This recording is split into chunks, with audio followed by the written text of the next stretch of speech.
Welcome to Super Movie Brothers. Let's start the show. This is a podcast on the Podfix Network. You can check out more shows like it at podfixnetwork.com.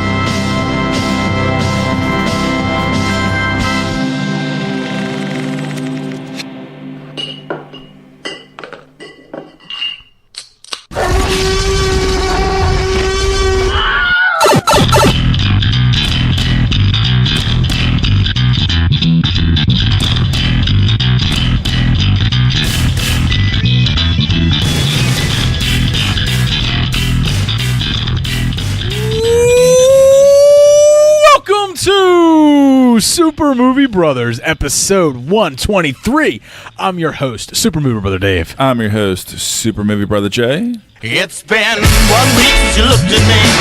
Cocked your head to the side and said I'm angry. Well, how about this? I was recently taking one of my clients out to look for a job, during the holiday season. And he was taking an awful long time because it was a busy store in the middle of the mall, standing there, waiting. I had some awkward encounters, I guess you can say, with the public.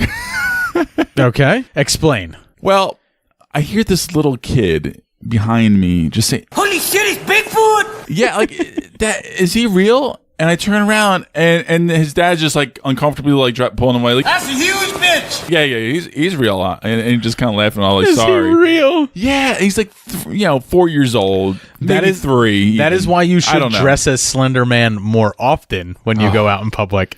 Because no kid would ask if you're real. They would just be like, But Dave, shut up, don't say a thing. I mean, that was kind of funny and adorable. But within a minute, a guy, probably 40 years old, leaves his girlfriend hand to hand, comes over to me. She's so embarrassed, she keeps on walking away. He was like, yo, I'm really sorry to do this. We turned around the corner, we saw you, we kind of, talked about your size, how tall you are. How tall are you, man? And I'm like, your size? 6'8". Hey, man, what you packing in those pants? Let me see that python. I bet you got a python, don't you? Would you fuck me? I'd fuck me. I'd fuck me hard. Let me see it, and man. What a fucking, like... sometimes I give like some people credit for just having the balls to do that. No, I don't. And sometimes I get really annoyed and like, are you seriously doing this?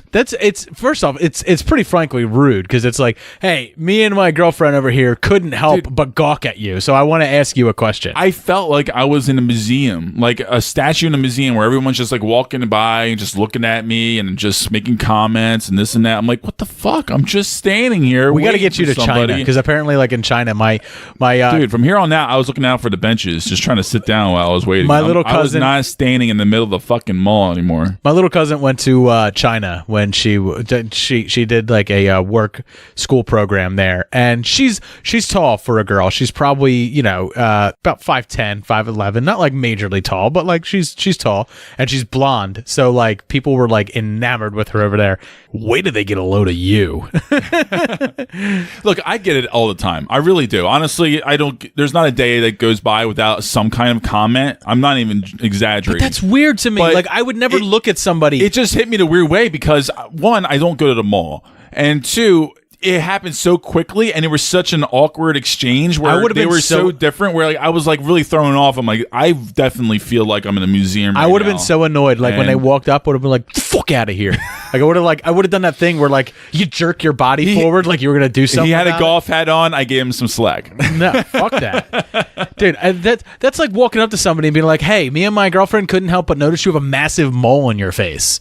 Right? Like no one would do that. You are a deformity, Jay. Like you're not normal. So people shouldn't go around pointing out your deformities. It's true. I'm not normal. I know that. And I tell people like, look, there's tall, but I'm beyond tall. Like 6'8" is, 6'2", 6'1", 6'3" is tall. Those are tall guys. I mean, but like after that, it's very, very tall. Some of the kids, something else. Some of the kids we used to work with, and I keep forgetting that. I'm like, God, I am kind of a freak of nature. It's true. To some people, yeah, but I mean, like, it's not. I don't know. I've seen tall. I'm just so used to like, where I just rolled off my back so much. Do you watch the NBA and just go like, my God, all those guys are so tall? Yeah, I don't think that. Yeah, exactly. But it's just one of those things where it was one of those days where it kind of hit me, where I'm like, fuck, I do feel it would very hit me odd. every day, and I'd be like, get the fuck out of here. Like anytime someone walked up to me to ask me how tall I was, I would be like, "How tall are you?" It doesn't look. I'm so used to it now. It doesn't often bother me. I usually just kind of roll it off. Bother my back, the shit out of me. That time it kind of. But I mean, that's like when I used to to take clients out. Like when you and I worked together, like you'd get those people that would sometimes be like, "What's wrong with them?" And I'd be like, "What the fuck's wrong with you?" Yeah.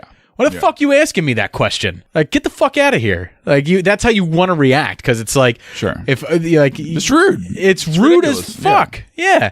I would have slapped him. Just open hand slapped him across the face. Yeah, it was just so, I don't know, just jarring. It was just jarring because I wasn't expecting it at all. I was literally just doing my thing and waiting for my kid, and that was it. I mean, I would flip out on people like Jason Segel does to people. I love you, man. You mind your own fuckhole!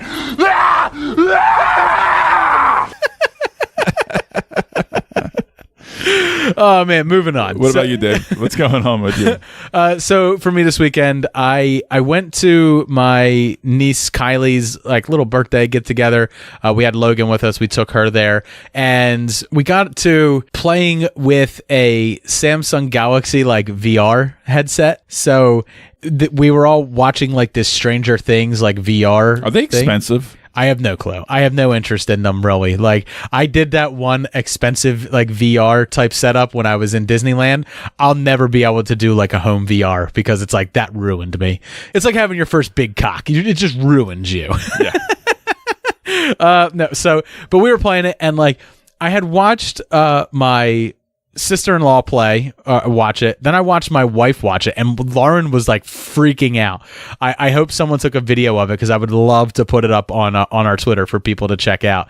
But then I got to it, and like I was expecting to be so frightened of what was going on because the way everyone else reacted, and then it was basically you're on a couch and you're basically watching like the Demogorgon like just move around the house and do scary things, and I was like, this is fine. Like this is I'm okay with this.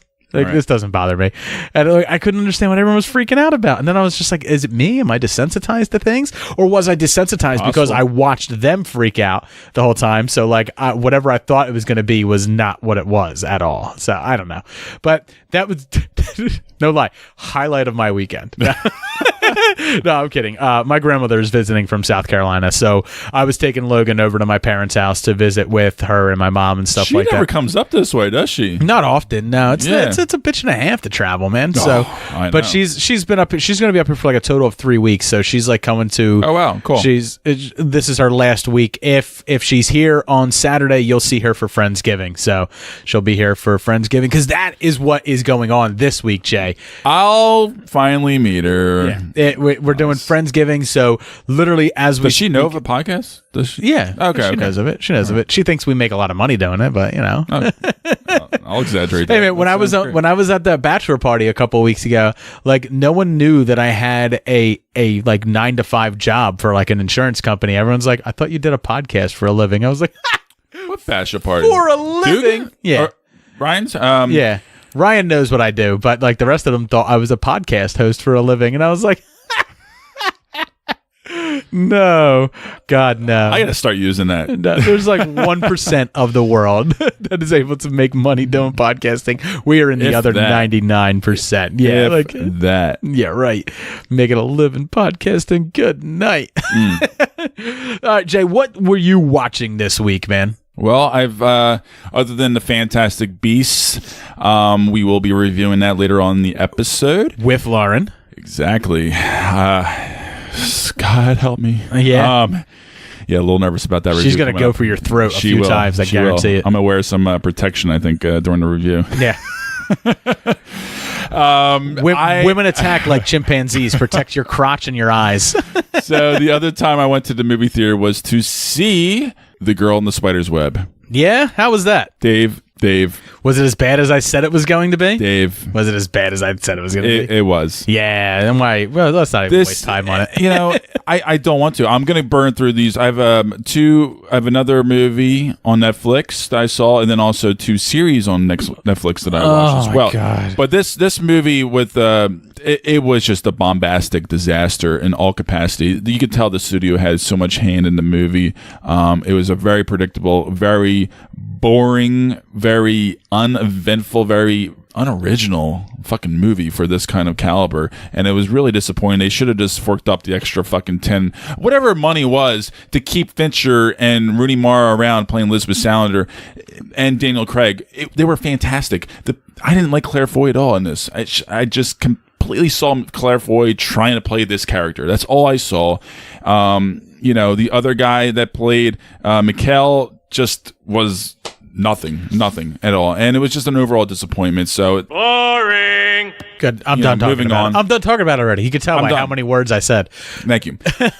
Also, other than that, I saw The Outlaw King. That's not what you saw. You saw Chris Pine dick. Blurry dick. I was disappointed. I thought it was going to be a legitimate, for once, a male cock and balls scene. Balls out crazy. And it wasn't. No, it was in the distance. I think it was even blurred out, to be honest, but whatever. No, but this was a very paint by numbers kind of movie. It was really disappointing because this was actually made by David Mackenzie, and David Mackenzie is you know, he's a great filmmaker. And He's done Hell or High Netflix Water recently. Is pushing this film hard. Like it, Yes. I can't escape it. Every time, like I'm even watching YouTube videos, like I'm getting an ad for it. Every time at the end of every single show that you finish on Netflix, there's an ad for Outlaw King. They are pushing it hard. I imagine it probably cost them a good bit of money for one of their You could tell. direct releases. Yeah, it's Braveheart light. I mean, that's literally what it is. It's that's not. what it is, It's kind of that story. It's in the same ballpark. It's in that same world. I'm not good with the characters. Apparently, what I hear is this is based on a true story. Yeah, and he it kind of was follows. He was the Scottish that king who was story. able to take on the odds. Pretty much, he was able to take on Britain, who had far greater military power. More men, better equipped, and just more seasoned than even his own. But he was able to outwit them and outsmart them at every turn, and that's supposed to be a very interesting story. It might be one of those things that's more interesting to hear in history class, and then when you see it in a film, you're just like, Boring. maybe you could have taken more liberties with this story. It was just so fun. Like you didn't see anything new or refreshing This about is fine. this kind of thing. If you like medieval movies, you'll enjoy it. But it is what it is. I like medieval movies. Yeah, so. I mean it's on Netflix. It's just- it's still worth a watch, but you're not don't expect anything great. I did watch a Netflix It's not movie one of those movies. I did watch a Netflix movie this week that I'll get into. Just finish your House of Cards without the baby toucher guy. And that's what it was missing, the baby toucher. Yeah. No, they're ignorant. That's ignorant. Kevin Spacey, he was made for this role in the House of Cards series, really, and playing the new president and replacing essentially Kevin Spacey was his wife in this world, Claire Underwood, played by Robin Wright. Robin Wright is a great actress. I saw the trailers. Like a lot of the stuff that they showed with her looked pretty fantastic, but I'm hearing like in comparison, it's apples and oranges, and it's apples and doesn't oranges. live up. And then it did hit like a 3/4 of the way through the series, a turning point where it was like an eye roll moment. And I'll say it went to a very female empowerment movement. There's nothing wrong with that. No, but it was a little too over the top. It was way too over the top and over the head, where it was not even Gotcha. possible. All right. It just Or it's not even possible. Women with equal rights, that's not possible. everybody in the cabinet being female, not one male. Says Jay from Super Movie Bros. Come on. No, but I really do love Women running this the government. world. I'm moving to Canada. Jay from Super Movie Bros. And look, I get it. They had to rewrite their storylines and their ideas up to close out this series, and I guess they did the best that they could. I still enjoy watching it. I still enjoy being in this world. It's sad to see it go, to be honest, because No, it's not. to me it is, because It's I time. really enjoyed it. Jay, if you just said they had their first lackluster season, then it's time to go. And this was it. All right, then it's time to go. And it's time to go. They went at the right time. Goodbye, House of Cards. It was nice to have you. Fuck Donald Trump. Don't see how that holds any merit here at all. But Jay, what else? You can cut that out. I won't now. Also, finally, what I do recommend is seeing Bodyguard. It's a mini series on Netflix. What kind of bodyguard we're talking about? We talking about we talking about Paul Simon? You can be my bodyguard and I can be your long lost pal. I can call you any way you want me. You can call me Al. Na na na na na na na na. Na, na, na, na. Now this stars the most handsome man I've seen recently on screen. No, we all know him, Richard Madden. He is also from Game of Thrones and so Prince Charming. What point do they play? And I will always love you.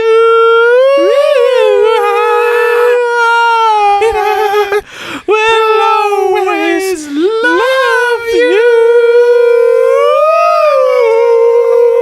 Jay was like deep throating that Whitney Houston mic, for all the coke in the world. You were doing it. I was. All right.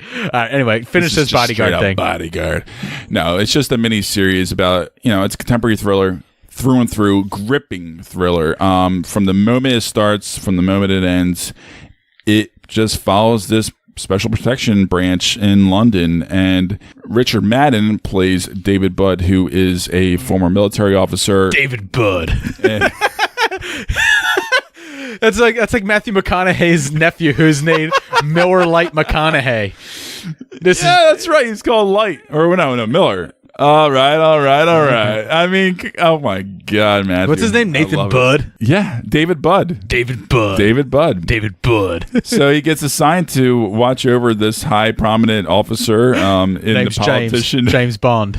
Name's Budd. David Budd.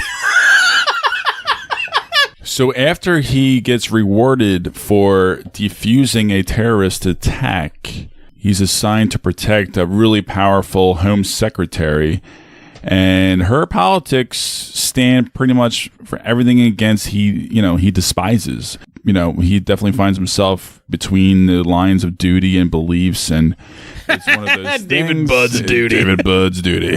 Balding now! Duty! So he's responsible for her safety at all costs, and there may or may not be a romantic link between the two of them after that. But honestly, this is a really well done miniseries. It's extremely engaging. It's a really good watch, so it's worth the watch. Definitely check it out. David Budd's torn between duty and his heart.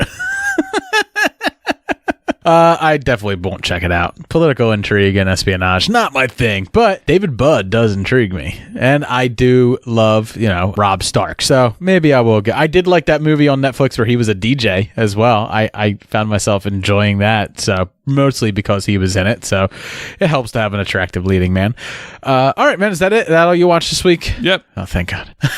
All right, man. So I only got around to watching like 2 movies this week. I watched a very small indie film that is streaming right now on Amazon Prime, and it's called The Night Eats the World. And it's about a guy who goes to his ex-girlfriend's party. He's there to pick up some of his musical tapes and stuff like that. And he winds up, getting a concussion and falling asleep in the study. And when he wakes up in the morning, the entire party is gone. The walls are strewn with blood, and he is the only person around. He soon comes to find out that the apocalypse is upon him and zombies have taken over. But it is not like it's not a usual zombie film in that like it's about him and a group of survivors and stuff. It is one man. You're following one man. This is a very quiet movie, but it is intriguing. It's interesting. And you do wind up getting kind of sucked into his psyche as he spends months alone trying to survive hordes of the undead. And it I just found it really interesting. I can't say it's refreshing because I've seen other films like this, but it was well done, and I think it's worth your time, especially if you're a zombie fan. You know, it's strange that it came to Amazon Prime right after Halloween when that fervor for this type of content isn't at its peak. But does it seem like a throwaway movie? No, I wouldn't say it's throwaway. It's just a different type of zombie movie. It's really about human psyche and isolation more so than it's about the zombies, you know. So which Cargo was a zombie film on Netflix that was very much like this in a way, but I think this does it better because, you know, it's just one person, and I just found myself really enjoying it and just enjoying, you know, seeing him slowly descend into madness and seeing him do dumb things, and, you know. Yeah, but it's definitely a world where one of the things I liked is they kind of like throw a little bit of reference. It's definitely a world where he knows what a zombie is. Like, he kind of picks up on what's going on pretty freaking quickly.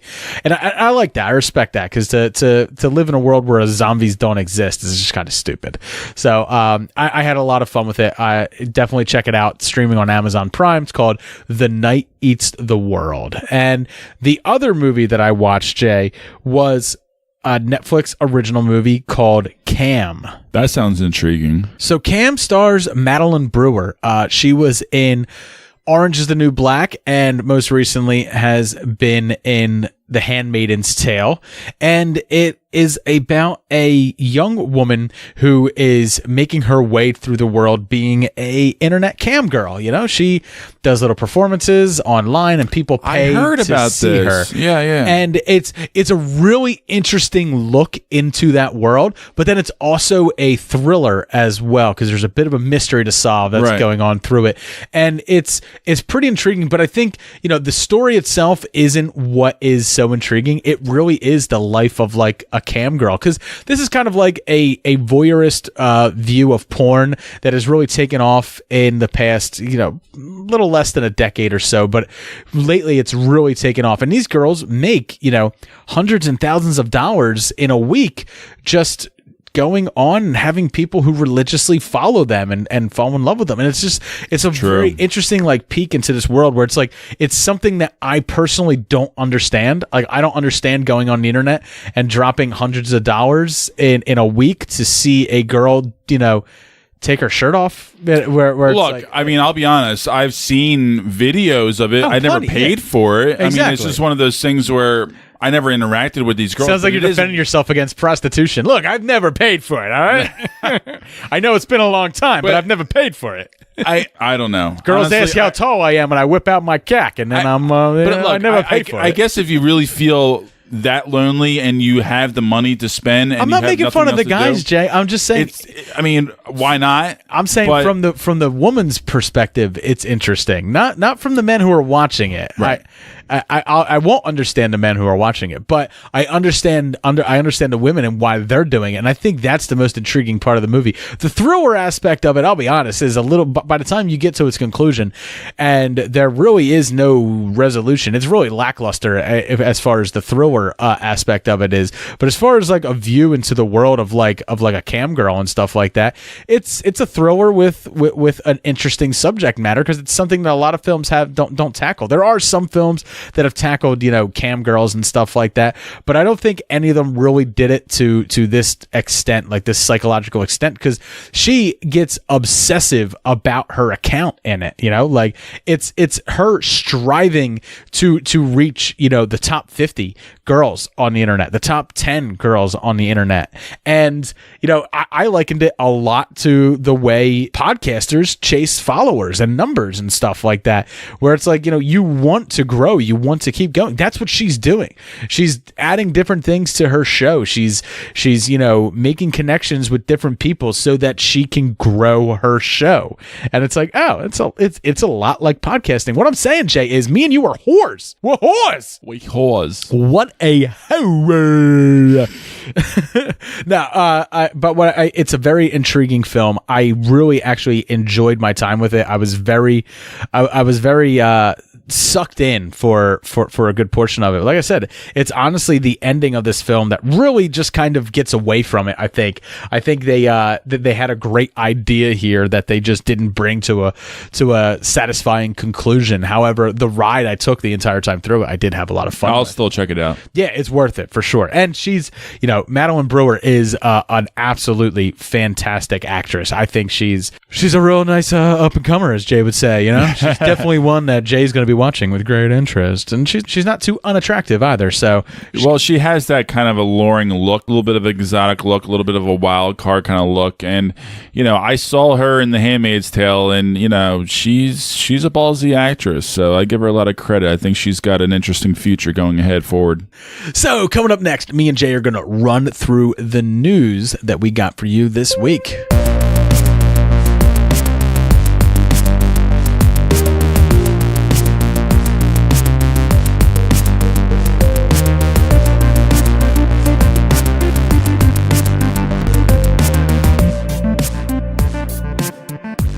And now it's time for the news. All right, Jay, we got a couple news items that we're going to be running through briefly here before we get into a couple meatier topics. So first things first, Chris Pratt is being looked at by Paramount Pictures for the reboot of The Saint. He's looked at in every fucking franchise, in every studio going forward right now. We're going to reboot for Jurassic Park. What's Chris Pratt up to? Hey, there's still rumors that he may take over as Indiana Jones at some point as well. So, yeah. And the funny thing is, he's not even in that many movies, but he still feels like he's in a lot of movies. It does. Right? But what are your thoughts on The Saint as like a franchise? I don't know The Saint. Yeah, exactly. Right? Like, so this is completely news to me because I'd never heard anything about this property before. So, I mean, it was a TV show like back in the day, but it was also a 1962 movie with Roger Moore. It was a 1997 movie with Val Kilmer as the Saint. So it seems to be like this type of it's about a thief for hire who goes out. It sounds like a cheesy studio movie. I think with Chris Pratt as the lead, that's exactly what they're going for. Yeah. They're definitely not. It's a cash grab cheesy studio movie where the Val Kilmer one from 1997 was good. It was a good film. It's well liked. People remember it well as well. I think with Chris Pratt behind it though, you're definitely going for like a franchise type thing. You're going for that PG-13 rating that is adventure kind of thing. Right. Like it's basically the same. Dare I say Indiana Jones leading? No. More like National Treasure, I feel like, with him behind it. Yeah. Like that. All right, moving on. John Williams will be doing an original score, Jay, for Star Wars. That may not sound like news, but the original score that he's going to be doing is for the Star Wars theme park in Disney World and Disneyland. So they're actually going to be making the Star Wars land in Disney World and Disneyland, and John Williams is going to do an original score for people to walk around and wait in line for hours to ride a ride, and I'm going to be one of them. It better be a damn good score. But it's kind of cool that they're kind of giving it its own level of experience, right? Like you'll get the same score that you would get with the films and stuff like that. I like it. But John Williams doing an original score for it, that's just intriguing. It's something different, and why not? Disney's happy to continue paying John Williams to do amazing scores, and I'm perfectly willing to listen to him do these amazing scores. I know. I would like to see that too. All right, Jay. We all know that in Hollywood, death comes in threes, and unfortunately, screenwriter William Goldman died at the age of 87. He obviously wrote The Princess Bride, which is a film that, for better or worse, has shaped my life because of my last name. But he is also known for the Oscar-winning All the President's Men and Butch Cassidy and the Sundance Kid, which, so unfortunately, Hollywood has lost one of its most prolific screenwriters, and that's just sad, but I wanted to touch on it and just pay a little bit of respect because rest in peace. The Princess Bride means a great deal to me because of my last name, but also Man, Butch Cassidy and the Sundance Kid is just one of my favorite Westerns. I absolutely love that movie, and it's just brilliantly acted. And it's one of those scripts that it's just fun, man. It's just a fun romp Western. All right, Jay, it seems like every company wants their characters to be made into movies. Hasbro pushes for every single one of their board games or toy properties to get made into movies, and it seems that cereal is not going to be left out.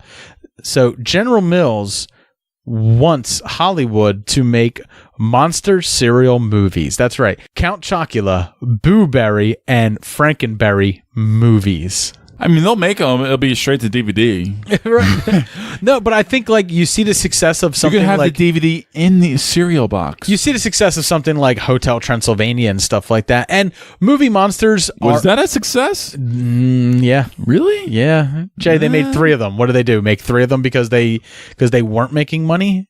They're kids animated movies. Yeah, they're like fucking crack to kids. Logan loves all 3 Hotel Transylvania movies. I don't know. And she would 100% love probably a Count Chocula, a Boo Berry, and a Frankenberry movie.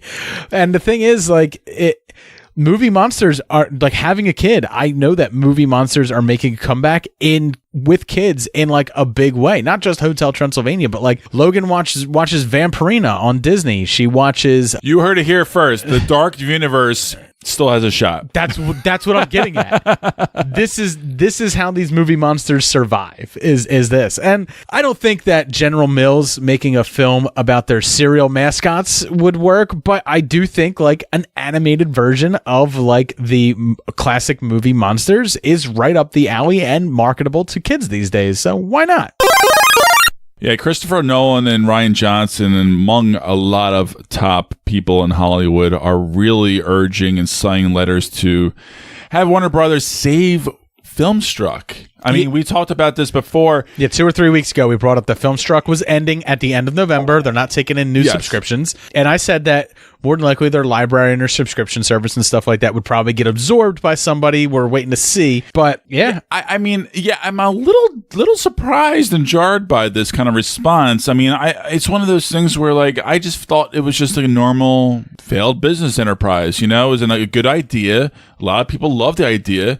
Obviously, filmmakers are going to love idea and film nuts. Well, that's the thing. But prolific filmmakers want this to go on. It's still a business. Like, why do you know, they're not going to revive it if it's not making money. So if it's really that much of a failed enterprise and venture, they're not going to, it doesn't matter who is behind it trying to recover this. Movies are big business now, and it really is. And I mean, they've always been big business, but what I'm saying is they are such big business now that I think some get it confused with everybody is a film buff, which is completely different than everybody in Hollywood forget that. Right. Everyone, I would say, not everyone, but a vast majority of people are film fans. But not everybody is a film buff, where like a lot of these movies that are on FilmStruck are very interesting, intriguing auteur pieces. And to be honest, we can't not even me. I can't even completely qualify myself as that kind of person because I'm not watching movies from the 30s and 40s and 50s and all that stuff. Right. I'm just not. I'm not that kind of person. But FilmStruck's library was, consistent of like these Jay's Indie Corner auteur pieces. Absolutely. And that is not what appeals to your average film goer. So when you're doing a streaming service and you're relying on repeat business of subscriptions, you need a fan base that is going to continue with it, and you need to grow it. And that's the thing with FilmStruck is that there's nowhere for it to grow. It's not doing anything new. It's only playing what's I have an interesting theory because you do have the baby boomers entering retirement, and I think that they will be entering into more of those kind of entities as they get older and as they get into streaming services, because that's where everyone's going towar's years. How many subscription services do your parents have who are baby boomers? How many subscriptions do my parents have? The ones that I provide them the password for. But they're not completely retired yet. They're not completely settled into their late years. But it will happen. It's no offense to my dad. It will happen. It's no offense to my dad or your dad, but the internet and this much. Give it 5 to 10 years, Dave. I'm telling you. No. No. My parents only just learned how to use Netflix last year.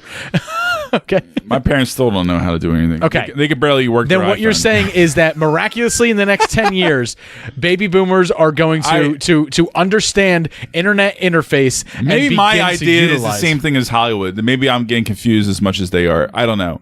I would go with you're as dumb as Hollywood. Yeah. Ezra Miller promises that the Flash movie is 100% still happening. We know that. Thank God. We know that Warner Brothers has since announced some shifting dates for a lot of their films, and the majority of the ones that involved the main Justice League cast are all kind of like in a state of limbo. We don't know when they're coming out. The only one we have a hard date for is obviously Aquaman, which is still coming out this year.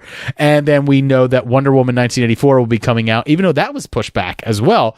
But we still know that is a hard date, and that has been in production already. And obviously, I think Ezra Miller was a fantastic Flash. I mean, obviously, we do. Everybody else who watches the show on CW enjoys the Flash character there. I never saw it. I hear But they enjoy that Flash. Who knows whether they enjoy Ezra Miller's Flash? I mean, I wasn't never heard any negatives about him. No, I mean, I liked him. He was the comic relief in the movie. But, however, I don't think I need a full-on Flash movie. And I think if anything gets cut from the DCEU lineup that they have right now, it is this film. They may not have announced it yet, but I still think the axe for this film is coming. I think the axe for the entire DCEU is coming. I think, and I know I've said this before on the show, I think the Joker comes out, if the Joker does well, that's the type of stuff we're going to see. Standalone films that may or may not exist in a set universe, and if they have other films they want to fit into a universe, they will, but it may not necessarily, not all films will be in the same universe. That doesn't mean Ezra Miller would be done as the Flash. It means that he could go on as a different version, or even not even connect with anybody ever again and still have an interesting film. But I think that this film will wind up getting the axe. I honestly do. They don't put as much push behind this as they do with some of the other stuff in the news, with Birds of Prey and Harley Quinn getting her own spin-off. They're better off doing like a Flashpoint movie. I think so too. And just sticking it with under $100 million. Hey, I already told you. Go with it. That's how you reboot the DCEU, is you do the Flashpoint and you do a reboot. And you got to go for broke. Go balls out. And then you get rid of Henry Cavill and Ben Affleck along the way, and you move forward with your new vision or whatever you want to do with the franchise now. So, all right, Jay. This is a spoilery news story, so I want to give everyone a fair warning. Skip ahead about 5 minutes. There's a startling rumor that's going around that Luke Skywalker is returning in Episode 9, which we all thought was going to happen. We all knew was going to happen. Mark Hamill's been on the IMDb for that for a while and stuff. But I think a lot of us assumed that it was going to be in the form of a Force ghost or possibly even flashbacks. But according to the new rumor and the news that's out, is that Mark Hamill will be returning as Luke Skywalker in the flesh, and he will not be a Force ghost. So this has Star Wars fans pondering what is going on. How is he going to come back when both Rian Johnson and J.J. Abrams have said, nah, he dead. Dead. Like, not dead. He's dead. He 100% died at the end of The Last Jedi. That brings me to some interesting theories, but the news is that Mark Hamill's coming back, but not as a Force ghost, which is just kind of strange. And again, it's all rumors and conjecture. We're not sure really of anything, but I thought that it was interesting that this rumor news didn't just reach, internet movie sites. It was on big news media as well. So my theory is, if you watch Star Wars Rebels, Ezra from Rebels was actually able to travel through time by using the Force. I'm wondering if they are going to use a similar tactic in Episode 9, because we've seen Force powers grow and stretch, and in the last movie, we saw Force powers do things we never thought they could do before. But then do what? Then Rey can still learn from Luke by going into the past, or Luke could be an opposing force for her in the past. I'm not saying that that's a great place for it to be. I'm just saying that's a possibility, and it's something that exists in in the canon now since I know, Rebels did but, it. I mean, going forward, because isn't it supposed to be like the last episode? For the Skywalkers. Well, okay, at least in Rey's arc, we had that confirmed.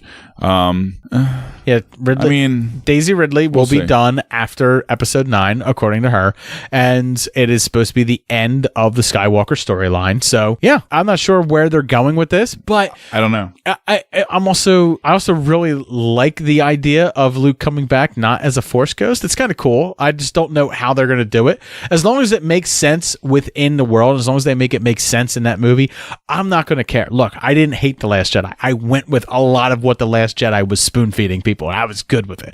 Right. I especially like the end of it. So I'm one of those people that didn't hate it. I actually really enjoyed it. So I'm kind of interested to see where they go here. And I'm not crazy about J.J. Abrams being in the lead here for this one, but let's see where they go with it. All right, Jay, why don't you go take a break now that we finished up with the news segment? We're going to head over to a brief trailer park for The Lion King.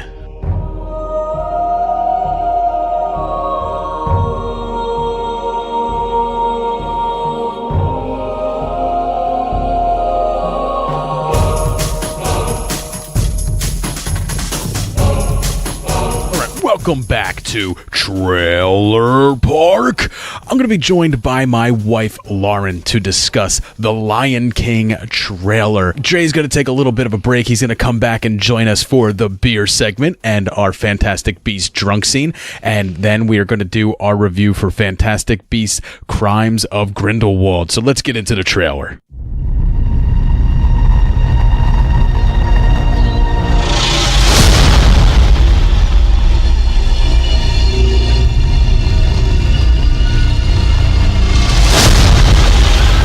Everything the light touches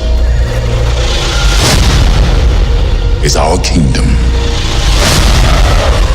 But a king's time as ruler rises and falls like the sun. One day, the sun will set on my time here and will rise with you as the new king.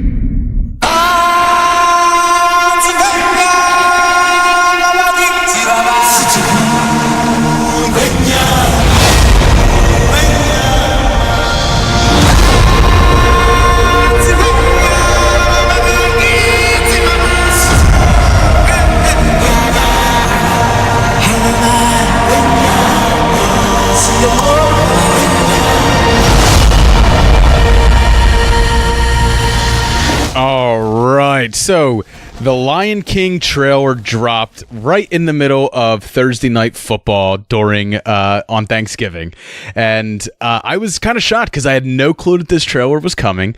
And even when the trailer played, I didn't know it was the Lion King trailer. I thought it was like a trailer for like Planet Earth 3, like that documentary series. Same. And then or like a credit card commercial. I don't know. They always like put random.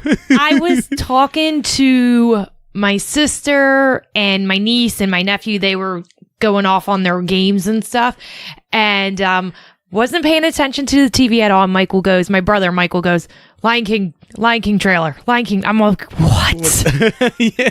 And like for me, like it was on, and I was sitting there, and I just see I see animals and stuff, but I'm not really paying attention. And then I hear James Earl Jones's voice, and I grab my mom's arm, and I go, Mom, Lion King! It's the Lion King! And she made everyone be quiet. Yeah.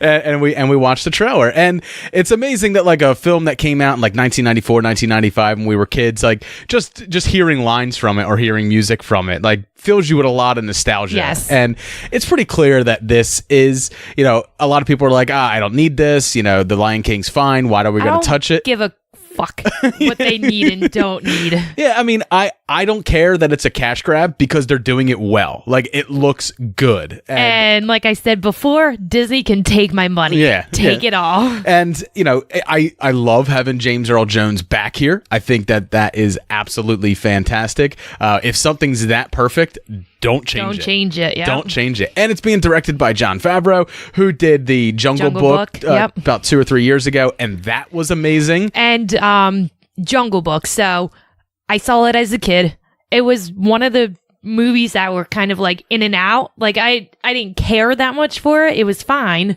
And when they brought it to the screen with Jon Favreau, who did it, honestly, I was like, that's a lot of CGI, because I think it was you that told me all the animals, everything is CGI except Mowgli. And Right. I'm just like, that's a lot of CGI. But I don't the know voice about acting this. is so good. But no, everything was great. I was surprised by how much I like that movie. And one of the things that's amazing, like me and Lauren are sitting here talking about how we thought it was like a commercial for like a Nat Geo, Right. nature documentary. It's all CGI. Like it Yes. looks this good. And see, like when all those animals bow, that looks like a natural thing. Like those animals would do. Animals right? do this. Like the only thing I pointed out where it's like I definitely know it's CGI is like Simba's eyes. Right. But other than that, like it looks fantastic. And there's not going to be any humans in this one for you to see any juxtaposition. Right. Too. I think it just looks really fantastic. I am certainly excited for it. And I mean, the trailers it is just a teaser. It's really just showing you kind of like those beginning moments of the animated Lion King as they're getting ready to introduce Simba to his the kingdom. Beginning of the movie. Yeah. But they do throw little bits in there. Obviously, they show the wildebeest stampede that will eventually, spoilers, kill Mufasa. We don't get to see Scar, but we do see Rafiki. Yes. And we know that there is a slew of people. They announce everybody who's in it. I think. Oh, it's a huge cast. I think they're really proud of their cast because they definitely take a good almost like 30 seconds to go through the cast of the film. So we got Seth Rogen as Pumbaa, which I think is pretty perfect. pretty good casting. And even Timon, Billy Eichner. You know Billy Eichner. Yeah. Well, he's from Parks and Rec. Right. I can't take it. He's great. My God. It's perfect role. He is good. Obviously, James Earl Jones, as we said, is back as Mufasa. Chiwetel Ejiofor is Scar, and I think that's fantastic casting. Keegan-Michael Key is Kamari. Is it one of the hyenas? No, because they were Bonsai, Shenzi, and Ed. No, Mike and Key is Bonsai. So it is looking like they did change the names for the for the hyenas, because Eric Andre's name is Azizi, but Florence Kasumba is Shenzi. So so they kept her name, but they changed the rest of them. But Eric Andre is playing Ed, who we know as Ed the hyena. So they might have added some hyenas. Huh. And then this is cool. John Oliver is Zazu. And of course, Donald Glover is playing the older version of Simba. And then Beyonce will be Nala. Yeah, that's the one I'm not so excited about. Yeah, because I'm not a big Beyonce fan. Yeah, she's overrated, but she can sing. Yeah. So. Well, yeah, and that's the thing, though. Like, I don't know whether this is going to be a musical. I don't know if they're going to have the musical numbers or if they're going to be... Better do the musical. Well, they still had musical numbers in the Jungle Book, but it wasn't as big. The only, real big musical number was King Louie. Right. Ooh, ooh, ooh. Right. I want to be like you. Ooh, right. Ooh. And Christopher Walken doing it was absolutely perfect. But you got a little bit of bare necessities from Bill Murray, but it wasn't like a big musical number it was in the original Jungle Book. So I'm thinking they're probably going to do that same type of thing again, where there is singing, but it's going to be a little bit more subdued. It's going to be because I really can't see Chiwetel Ejiofor singing "Be Prepared." But for all I know, he could be a great Broadway actor and has his singing chops. Maybe that's the one big musical number. But can you see Seth Rogen singing? Oh yeah. What? Well, Puma didn't really sing. He just farted and made noises. So yeah, I can see Seth Rogen doing that.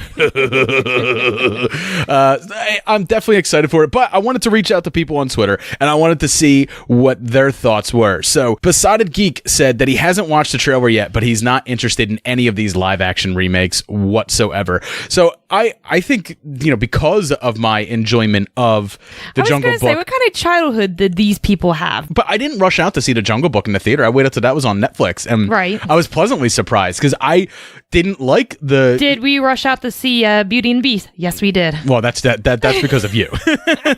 I wouldn't have rushed to see that, but the Jungle Book is what made me interested in it. But I'm actually more interested in The Lion King than I am about Guy Ritchie's Aladdin, and especially not interested in Tim Burton's Dumbo at all. Right. But Basada Geek also goes on to say that he finds the celebrity voices too distracting for him to really enjoy an animated feature. So when they do it when they add in too many famous people, it kind of hurts it. At Take Two Podcast says he is planning to take his family to see it next summer, and he just put up a GIF of Leonardo DiCaprio throwing money at the ocean. How big of a family he has? Because I mean, going to the movies is expensive with multiple kids. Yeah, that's. But one of the things that I realized, like, this is coming out in spring, summer of 2019. We will be in Disney World in 2019. 2019 is going to be such a good year. There will be a lot of Lion King stuff going on. Justin from So I Married a Movie Geek said too soon, and then he put up the GIF of Rafiki throwing baby Simba. Oh, God. Chris, what is wrong with you, Justin? Chris from the Gravity Beard podcast said that he loved the trailer and he's looking forward to it. A guy with kids.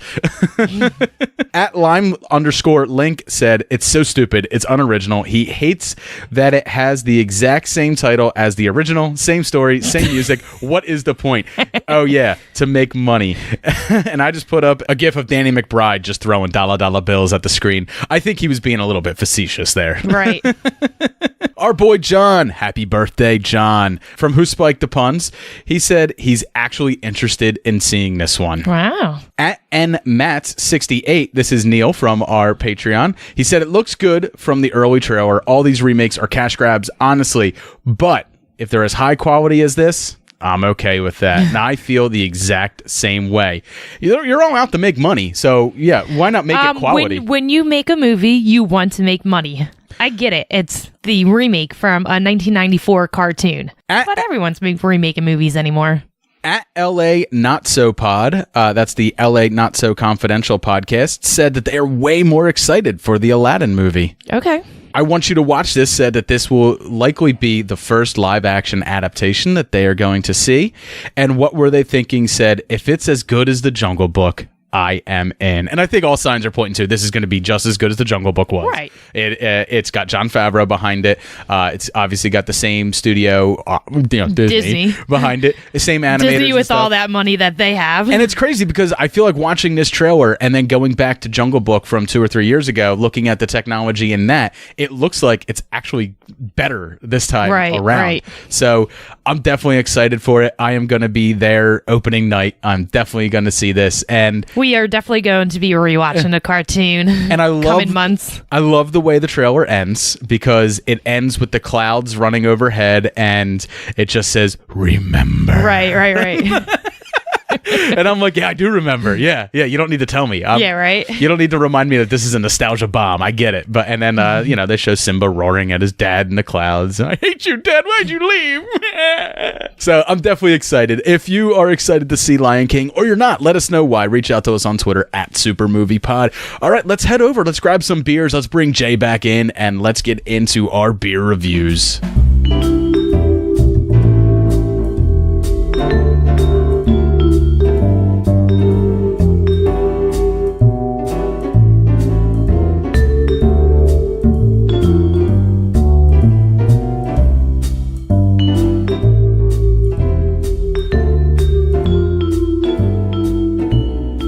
Welcome back to the beer segment. Since this is where we're going to be getting into our Fantastic Beast Crimes of Grindlewald, this is about the time that we would be joined by my wife, Lauren, because she is our Wizarding World expert.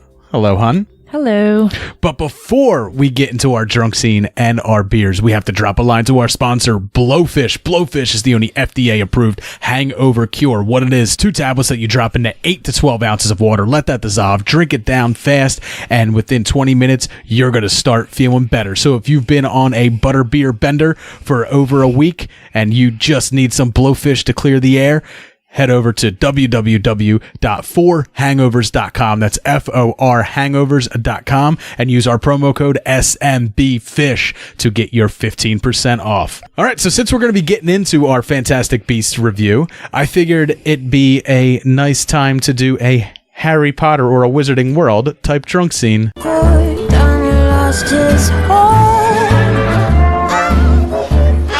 gotta get a drink in this joint. What, had you ever seen a house elf before? No, of course. I love house elves. My uncle's a house elf. Yeah. 6 shots of giggle water and a low blaster, please.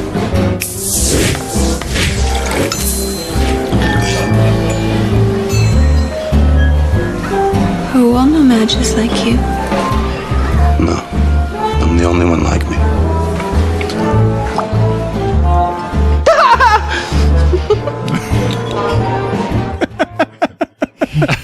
So that is obviously from Fantastic Beasts and Where to Find Them, the first installment in this franchise. And this is the scene where they go to the speakeasy known as the Blind Pig. Since this takes place in 1926, Prohibition was in full swing in the United States. So I guess the Wizarding World adopted that law as well. So they had to go to a secret place to drink their giggle water, their load blasters, and their butterbeers.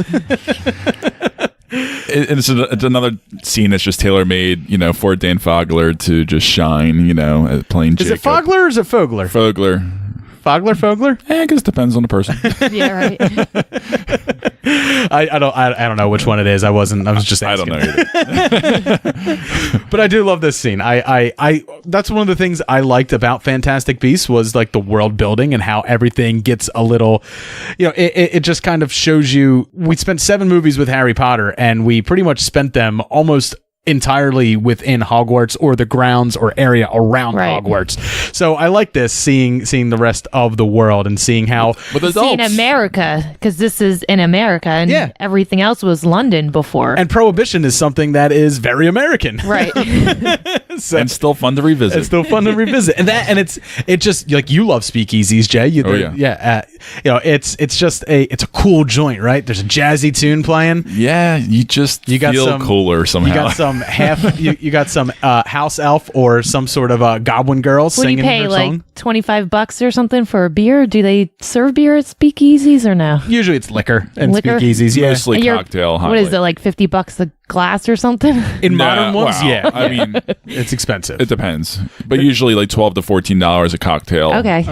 And in Philly, I know there's a place, Ashes, which is sort of like a cigar bar / speakeasy, and it's pretty expensive to get a to get a stiff drink there. So yeah, if you're going for the straight liquor and stuff like that, and especially good things, you're paying a pretty penny. Yeah, but you're definitely right. This was the scene for Dan Fogler to kind of shine. He was my favorite character in the first movie. We'll talk about him more in the review coming up, obviously, but he was absolutely my favorite character in the movie. And he and Queenie just stole the movie. Yeah. And I love the way, in this he's, my uncle was a house elf. And just the way the bartender plays it.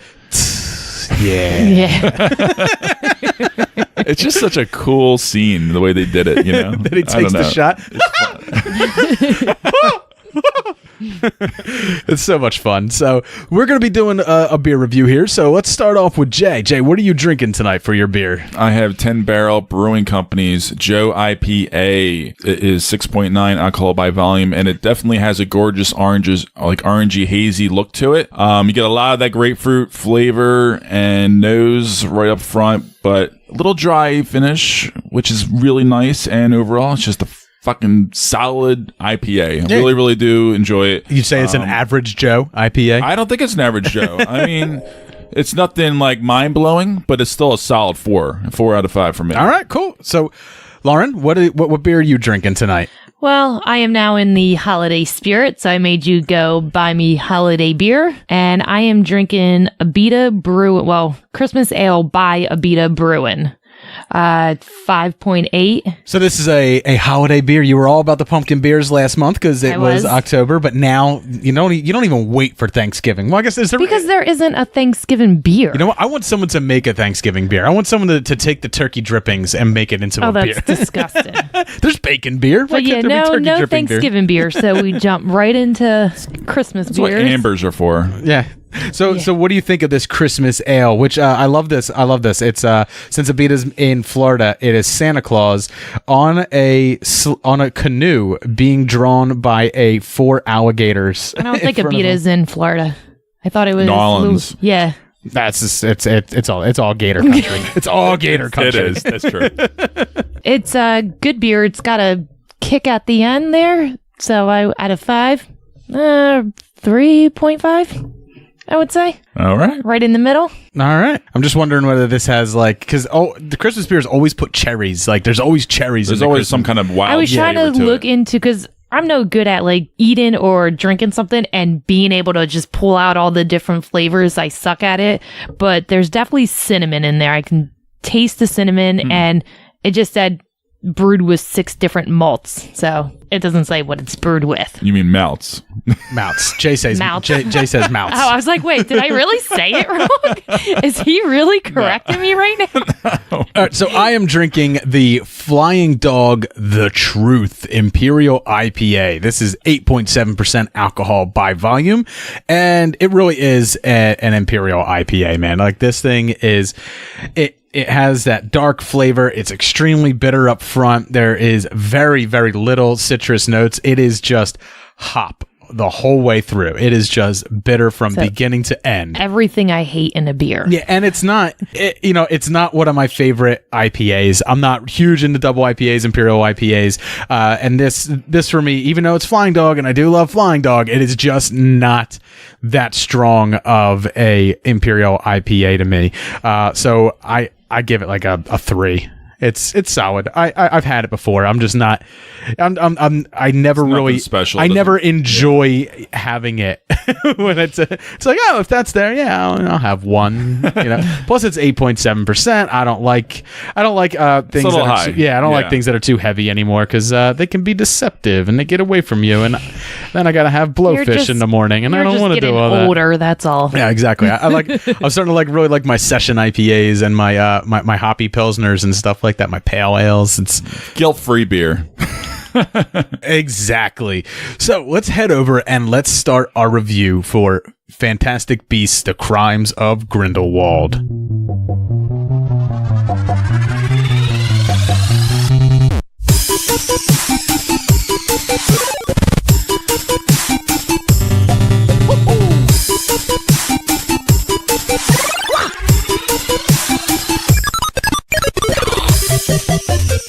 Now it's time to get into our review for Fantastic Beasts: The Crimes of Grindelwald.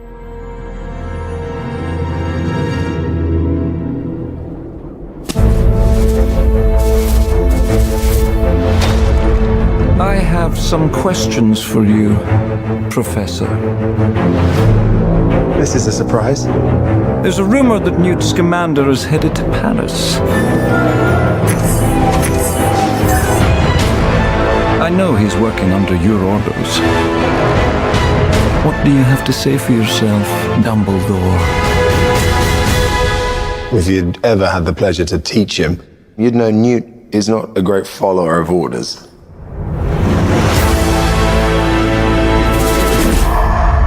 The time's coming, Newt, when you're gonna have to pick a side. Are you going somewhere? No, we're going somewhere. Jeez.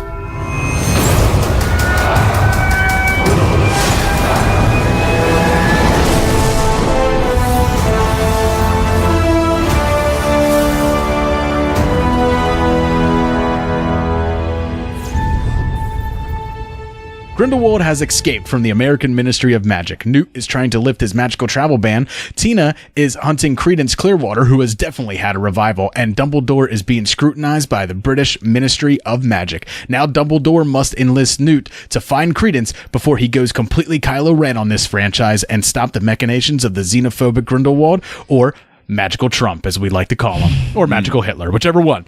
But that is, in essence, the main story points that are going on here. However, there is layers upon layers. Everyone has different motivations for what they're doing. And it is kind of like, everyone is separate and then comes together. Right. And it may or may not have a transition shocking feature. ending. Yeah.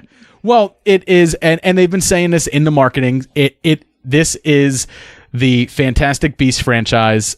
This is their Empire Strikes Back. Dan Fogler has said it in interviews. That's what they were kind of going for with this. It's what David Yates wanted to go for. They're just leaving it in a place where you just don't feel right at the end. And I think based on a lot of the internet buzz around it, this thing is getting its 10 lashings from the hardcore fans, about as much as The Last Jedi did. So people are pretty upset with it. And when you're getting compared to a Star Wars fan, that's saying not a whole lot about how good of you're judging character.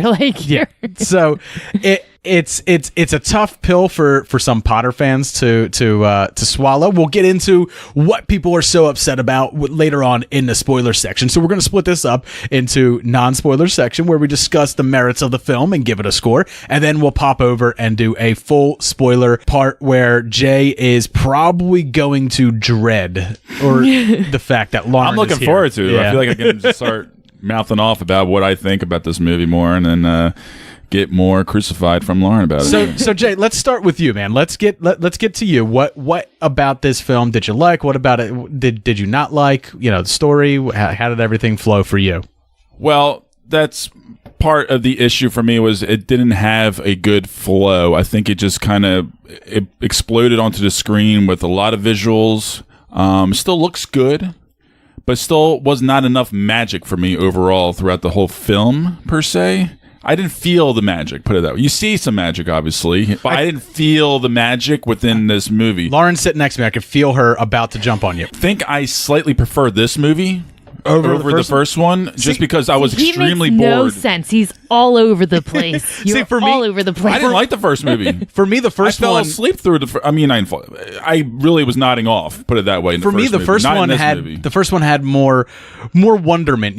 More of those moments of but you didn't care about these characters yet. You do slightly more in this movie, but I liked Eddie Redmayne in the last one and Dan Fogler. But it's not.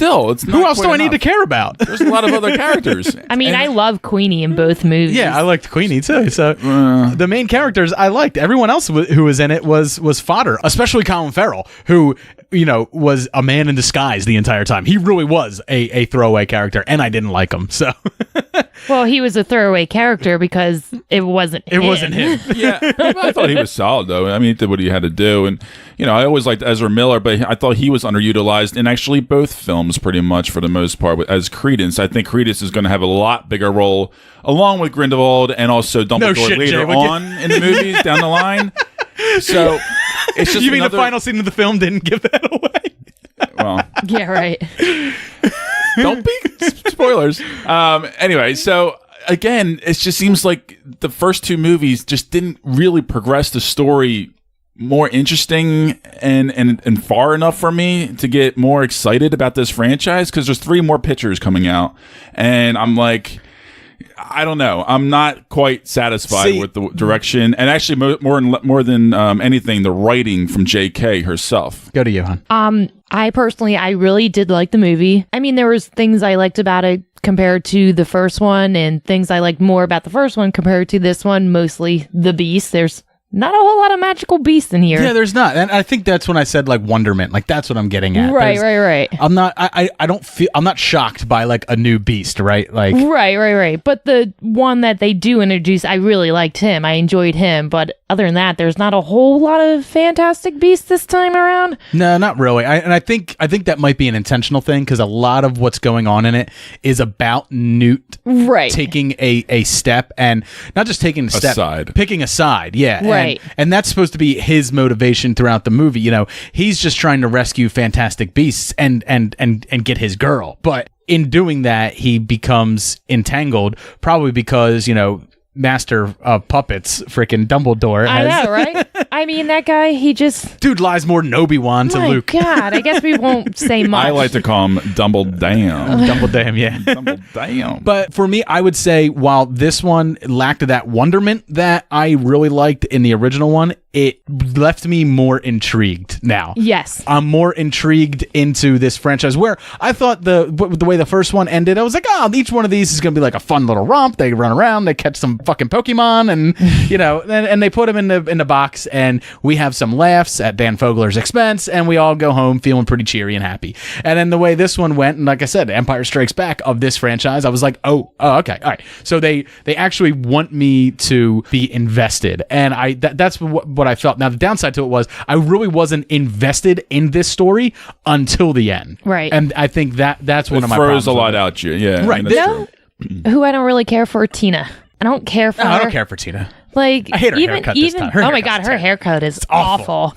But even in the first We're one, catty bitches, Jay. It doesn't, but it doesn't help because she does have a small head or face or something, so it compacts it even more. I mean, even other than her connection into the ministry, what is her part in this? Well, in the first one, she had an established relationship with Credence. It's very thin, and I would say probably a lot of it might have been cut out of the original one, but she does have a love for Credence in a way, in the same trying to protect him, right, in the same way that Colin Farrell's character in the original wanted to just use him, right? But you know, Credence was reaching out for somebody to be that empathetic, you know, force for him, and she was one side of it while Grindelwald was the other side of it. Right. He wanted to nurture the magical ability within him. She wanted to kind of big sister him, mother him, you know. Right, and maybe that's my issue with this because they don't really get into. They don't remind you that. Right. But that's all she has to do technically because everybody else just follows her. Newt's chasing after her, Quinny's chasing after her,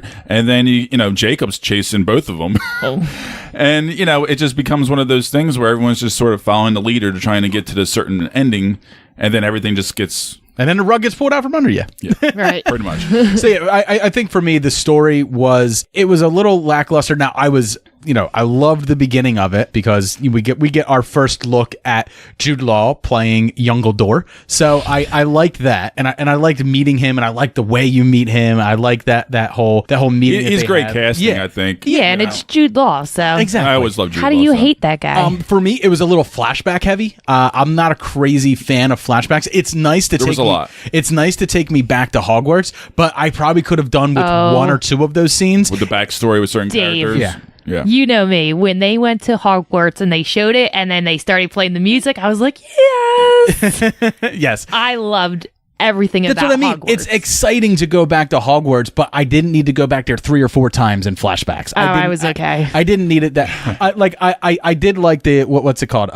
The bug what's the bugger in the closet? I loved that scene. I really liked that scene, and I liked that scene in the travel when we saw it there too. You know, because Newt's biggest fear is to work at a desk. That's kind of cool. You have know? a regular job at a desk, right? Where Ron Weasley was afraid of a spider. Like, right. People have very practical fears. Yeah. And then Newt comes up and he has his biggest fear is to be boring, is to just not have an adventure, and I like that.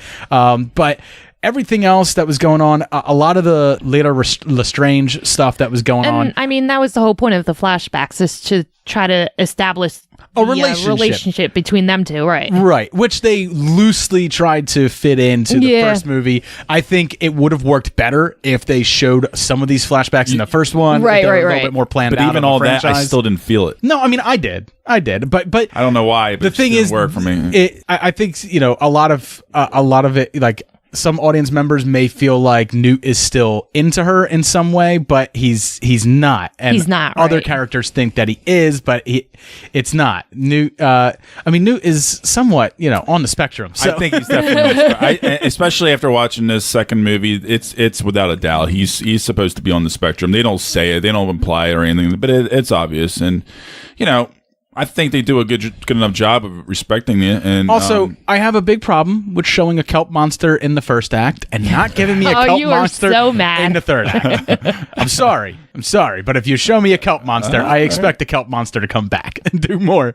Minor spoiler. But you have to remember where that kelp monster is being kept at. Yeah, well, whatever. You know. But that was the most thrilling part of the movie, was the opening. Yeah. Oh, it absolutely was. And meeting and meeting Youngledore and going and just the beginning of the adventure. It was the adventure itself wasn't that intriguing, and then when we get to the end, I'm extremely intrigued. As you know, they have a somewhat showdown with Grindlewald, and we really get to see finally what Grindelwald's big plans are. Like this is what he's going against, and here's why he's going against it. He shows you, and he shows the audience as well, us, and you kind of get it a little bit. A little bit, but not a whole lot. And you'll probably get more of it the next movie as well. But you could just tell he's the Grandmaster plan.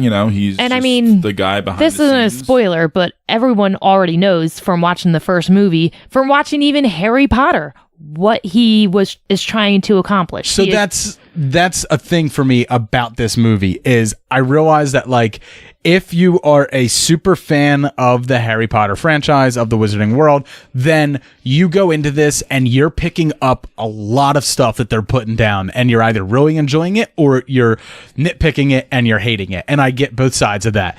If you're a casual fan like me, you're having fun at times. But I think if you're like you, Jay, where it's like you've seen each of these films like maybe once, they're an okay watch, but you're never going to go back to once, them. Yeah, exactly. Jay, do you remember Grindelwald actually made an appearance in Harry Potter? Deathly Hallows Part 2. The young one, right? No, old. That's how Voldemort found out where the Elder Wand was. So he's technically played by 3 or 4 actors right now? 3, 1, 2. He had like a 10-minute part. Probably not less even. than that. No, it's about Colin Farrell. Seconds. Yeah, he had a few second spot in Deathly Hallows Part 2, and then he was played by Colin Farrell, who we didn't know was Grindelwald. Now he's being played by Johnny Depp, who I didn't hate. I didn't hate him either. I usually hate Johnny Depp, but he was very subdued here. Well, yeah. I think I was actually surprised. He restrained himself, and he can be a serious actor, and he's pretty good at doing that as well. And it's interesting. I feel like he's going to get more interesting as it goes along. You get a little bit more used to looking at him and seeing him and hearing his words and his motivations. But I really want to see more of Dumbledore. I didn't get enough of Jude Law. I wanted more. Well, you're going to. I know, but it's kind of a big deal in the storyline. In spoilers, we'll go deeper into it. But this really was, as much as it was a cock tease of a movie. Put it that way. Pretty much, yeah. Yeah. I was yearning for more because they were in Paris. This was the French tickler of the Wizarding World, So. Oh yeah, okay, good point. But for me, who even as a casual fan, having just watched the films several weeks before this one came out, I was very interested in the relationship between Grindelwald and Youngledore, because the entire thing was that they have some sort of relationship that isn't 100% being spelled out to us yet. And they're dropping these hints of a wizard fight that happened at some point in the past where someone else was killed and another Youngledore was involved. There's a big connection that we'll talk about in spoilers. There is. But you can't have that story of Dumbledore and Grindelwald having a face-to-face and having that showdown moment if you don't have this here. I mean, would Luke Skywalker's defiance of the Emperor would it have been just as powerful if they did that before he had this one showdown with Darth Vader and he knew that Darth Vader was his father? Like, would it have meant as much in Return of the Jedi? No, it definitely wouldn't have. So I think you need this relationship here, and it definitely is a stopgap movie. And that's exactly what they were going for when they kept saying that it was the Empire Strikes Back of this franchise. So it was clear that, the story was only meant to drive you to that final conclusion, or lack thereof, conclusion, to give people something to discuss, and they're doing it. And it's going, even to people who are saying they hate it right now, fuck them. They're going to be seeing the next one when it comes out. They 100% are. They can Absolutely. say they won't. They will. All they want. They can Thursday night at 7:00 when it opens. They can, Absolutely. They can burn will their be. Harry Potter shirts in effigy at their anger at this movie, and then they'll buy another one. And people several don't weeks for burn the your next one Harry comes out. Potter shirts. If it's good condition, send it my way. Send it to us. We'll put it in the loot chest. But I certainly enjoyed myself in the film, and I really thought that, again, one thing that these films don't lack is visual effects, and visual effects done well. That's a nice part of it as well. So even when you're not maybe enjoying what's going on story-wise, you're kind of enjoying it visually. So, and I wasn't crazy about the Credence storyline, and there's a lot of things to nitpick at here, but I think at the end when I walked out, I was mostly pleased with what I saw and incredibly intrigued. Right. Jay, what are your closing thoughts, man? Oh boy, so I'm definitely going to get into more things in the spoiler section. boy. However, I think I tapped into most of it earlier on, but overall it was a disappointment for me. I think JK's writing was she needs somebody to look over her script. When we get into spoilers, I'll bring some up. I'll bring some things up that she has, that she's already dropped hints in the first Fantastic Beast that you might think maybe her writing's not so bad. I don't think she can write a You script. have though. to remember. I don't think she can. I know she's a great writer. No, I don't. get it. I'm talking about screenplay. I don't think she can write a screenplay. I think That's what I'm saying. Yeah. That's what I mean. Screenplay. And This is I a think movie. when she's bringing it into a movie compared to the books, because with the Harry Potter books, she wrote something in the first book and it came all the way back. By the time you reach the end of the book, you're like, holy crap, it all makes sense now. And I think maybe it doesn't translate as great in film when she does it. Yeah, it's there's some theories out there. Not as to far as mention how she's doing this. she's writing it, but she doesn't have final cut on the movie. You know, Right. A director and a studio have final cut on the movie. So seeds I that don't know. She's pretty powerful. So seeds may that she have it. drops and stuff might wind up getting dropped, later on the cutting room floor. Well, 'cause I these- looked it up. David Yates and her are the only writing and directing credits For the next- all for five all films. 5 films, So, I'm not happy about that as of right now because the first 2 movies have been underwhelming for me. Well, that's because you're just an but- underwhelming kind of person. But which of the original Harry Potter films were you super stoked on? Like, did you really like? We're waiting. We'll wait, Jay. We'll wait. I'm not a Potterhead. Exactly. So I'm not. Exactly. that's what I'm I saying. know that. I know. Look, I know. I know. What's your grade, Jay? My grade's a C. Okay. Lauren, what are your closing thoughts here? So, unlike Jay, I did enjoy the movie. I do enjoy J.K. Rowling's writing, whether it's in a book, which Jay doesn't read anyway, Sure. or on film. I do like it. Is it as good? No, but nothing ever will be. But I enjoyed the movie. I enjoyed the cast, other than Tina. Like I mentioned, I don't care for her. We can do without her. Maybe, probably not. But I'm going B. Yeah, B. Okay. And I think for me, I'm right there with Lauren. I'm enjoying the time I'm spending with it. It isn't what's been there before, but it's keeping the money train going. That Hogwarts Express is filled with cash and it's running down the track. And they can have my money. And they're gonna keep making the money and And stuff it's like doing that. well at the box office. And it is, but it's not doing as well as Venom did. So that's something I read. Shocker, right? Wow. That is shocking. Holy shit. I think that's based off percentage of budget versus gain, though, not money wise. I think money wise it's doing better, but profit wise it's But not. it is it's not doing as well as the first one. It's not doing as well as the first one. But for me, I did enjoy a lot of what was here. I think the story definitely could have been tighter, and I definitely would have preferred that middle to be trimmed, and I definitely would have preferred those flashbacks to have been tighter.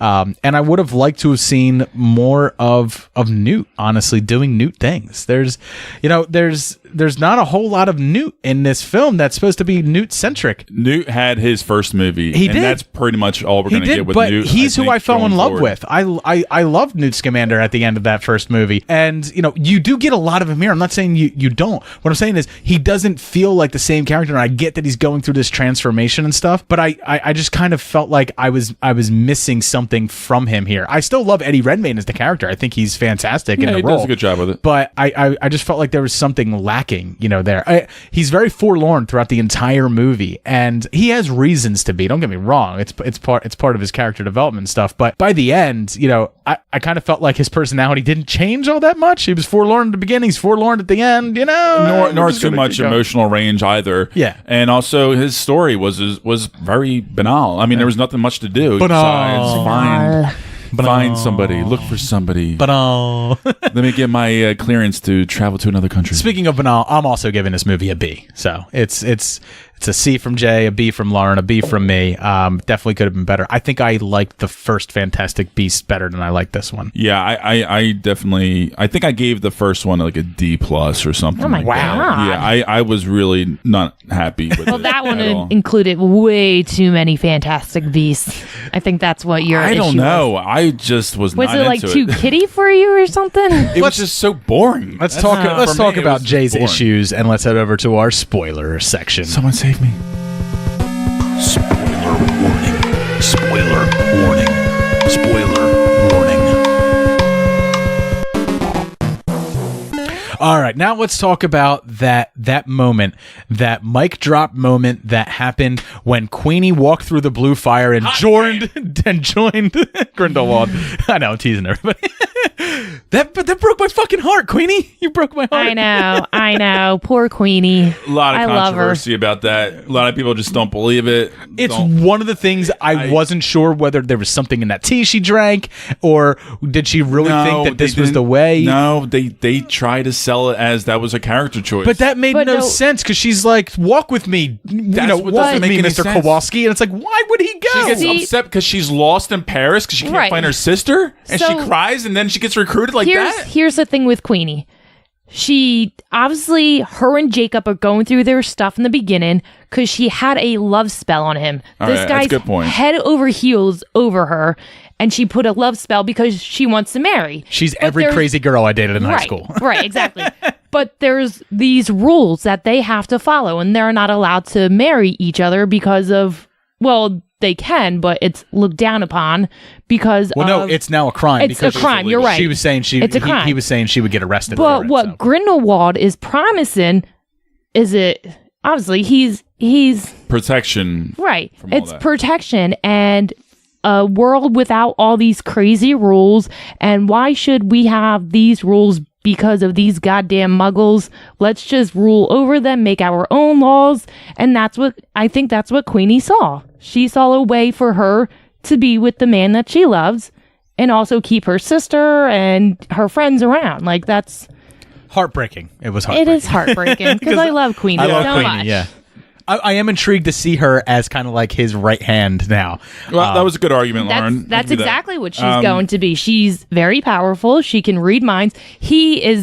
It's pretty clear. I mean, it wasn't said, but he's blocking her from reading his mind. But he needed her because Credence is such a turmoil of emotion that she's the one to tell him how he feels. Right.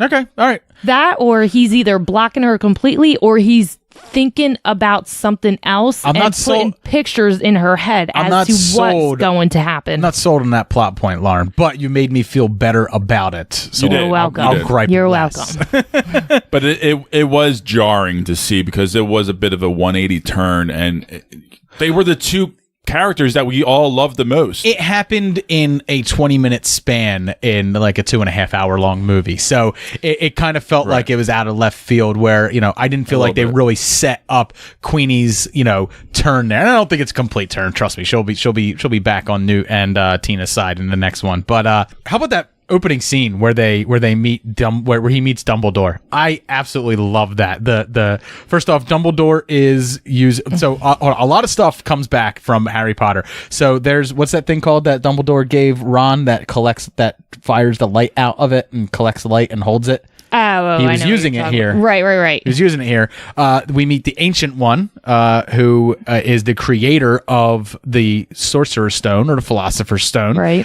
So we do see the Philosopher's Stone here in this as well, and of course the Elder Wand is back being used by Grindelwald. So, and the big magical creature that was everyone thought was a little crow the entire time turns out to be a phoenix, which is a nice little, and this is something that I was saying about writing. I think when you were talking, Jay, before, when you were saying writing, in my head, I'm thinking story. You were thinking more dialogue, less story when you were saying bad writing. Right. Yeah. And just get a lot of flat scenes, a lot of things that just didn't need to be in But there. what I'm saying is, like, I see the writing of J.K. Rowling when I see, there's a story of you can tell that she's a novelist. Right. That's the thing. There's, Letta Lestrange is taking care of Newt is taking care of a baby raven in the rookery. And, Letta Lestrange is there and stuff like that. Her family's crest is the raven. So you see Credence carrying this baby bird around, and it looks like it looks almost exactly like the raven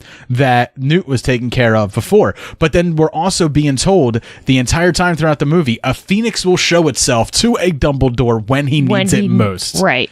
And turns out the baby bird that Credence is carrying the entire time, a through line, these drops of dialogue that are leaving breadcrumbs up to that moment where they tell you that Credence is a Dumbledore. Even though it's a bait and switch, they were telling you story-wise that he's a Lestrange. You kept saying he's a Lestrange. I thought he's so too. Lestrange. I said it before they even started hinting at it in the movie. Right. And then, I was wrong. I took the fucking bait. I got bait and switched.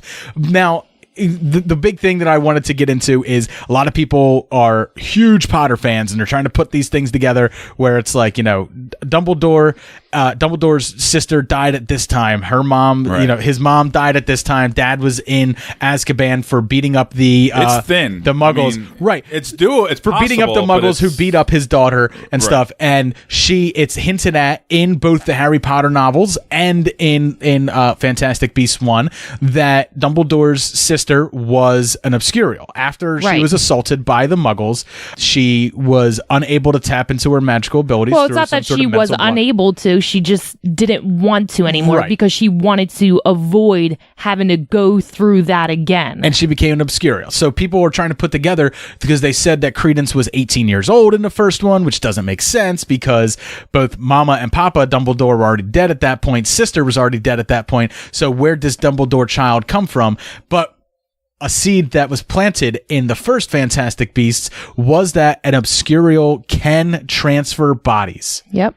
So an Obscurial can, Newt drops the line that they don't live long without the body, but they can go into another body. So it's very possible looks so confused that Credence was never he was born a no-mage. He technically still is a no-mage, and he cannot use magic in the same way that Grindelwald, Dumbledore, and Newt and everyone else do. The English word for Muggle. Yeah.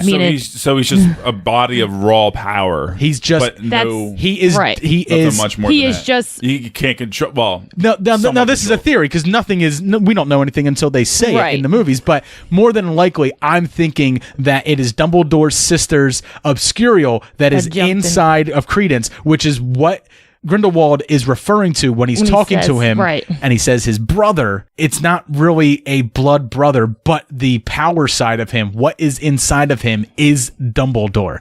And a magical creature like a phoenix would recognize the magical side in the magic in you and recognize that as a Dumbledore's magic. So he may not necessarily be Dumbledore's blood, but he is what remains of his sister. That's the theory I'm going with. That's the theory. And I think it's the one that I heard, best. I believe, too. It fits the best. I immediately went into YouTube and watched Ending Explained videos. Because, I was a little But they should say ending theory, not ending explained, because it's not explained. It's not explained to anybody. Right. I mean, it's just this guy on YouTube, I'm sure a lot of people know about. That's what his things are always. Let me explain. I don't know, something like that. Something explained. I hate watching those because when I watch those, really, it's just theory stuff. It's just theory conspiracy. Sometimes it is explained, but I just like hearing them. The thing I like about for this movie, it did help me because I didn't know. The thing I like about movies is what I get out of it's what I got out of it. It may not necessarily be what everyone else got out of it, and that's okay. Yeah. So when you have to sit down and explain it to me, then you're just telling me your point of view on it, which is cool, but it's not really explaining anything. Well, as long as you can kind of keep your perspective, you're okay. So that was like a lot of the big stuff, and that's the stuff that has people up in arms. a lot about this film from the Harry Potter fans is that it's not matching up with what they were given previously. How about Lita Lestrange being pretty much the only death of any kind of main player? She's but I sort cared. of. I did care. But she sacrifices herself and she tries to play a little double cross, and then I thought it was kind of But now, who is she talking to when she said "I love you"? Or was she, because the two brothers were right next to each other? That was cute. I felt like she was talking to Newt, that she's still has the feelings for Newt. Her Newt didn't work out for whatever reasons, so she went with brother. Right. I feel like she was talking to Newt, but Newt, obviously, he's into Tina now. Oh yeah, he's 100% right. wanting to ride that train. That's hard for me because I didn't buy either of it. It's just I thought Zoe Kravitz did a great job. I liked her in the film. I like Zoe. Yeah. I just didn't buy the relationships that were formed in these movies with her character.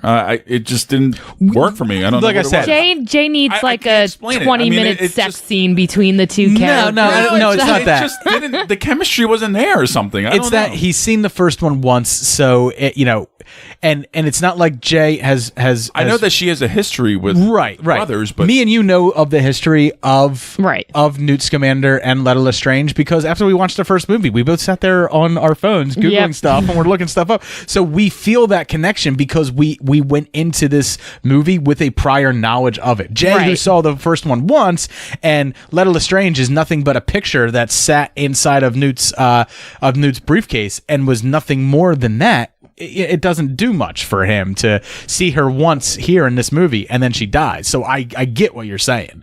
I get it. You get a little bit of backstory and, too much. I don't know. It just didn't work for me. But, other than that, it was a little bit disappointing to see, Queenie and Jacob apart pretty much the whole movie. And it was so adorable to see them when they first got introduced in the film. And even after he got out of the spell, I love Dan Fogler. I know, right? What was that, Jay? You like fucking who? He just kills it.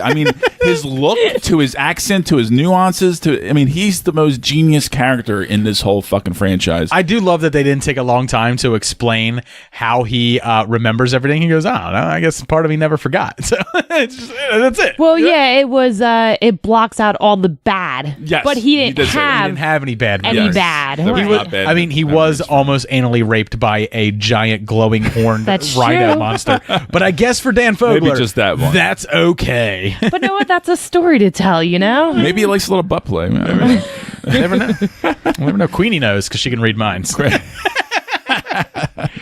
Do you want me to stick a finger in your butt, Mr. Kowalski? No. That's okay. She doesn't. I know you do. I know. She knows.